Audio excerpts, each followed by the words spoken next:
جو خرچ بھی کریں تو اللہ کے لیے نہیں بلکہ لوگوں کے دکھانے کو،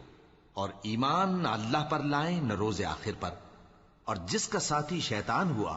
تو کچھ شک نہیں کہ وہ برا ساتھی ہے۔ اور اگر یہ لوگ اللہ پر اور روز قیامت پر ایمان لاتے اور جو کچھ اللہ نے ان کو دیا تھا اس میں سے خرچ کرتے تو ان پر کیا مصیبت آ پڑتی، اور اللہ ان کو خوب جانتا ہے۔ اللہ کسی کی ذرہ بر بھی حق تلفی نہیں کرتا، اور اگر کسی نے نیکی کی ہوگی تو اس کو کئی گنا کر دے گا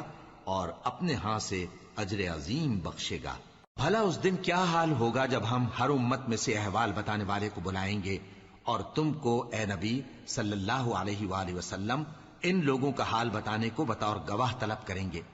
اس روز کافر اور پیغمبر کے نافرمان آرزو کریں گے کہ کاش ان کو دھسا کر زمین برابر کر دی جاتی،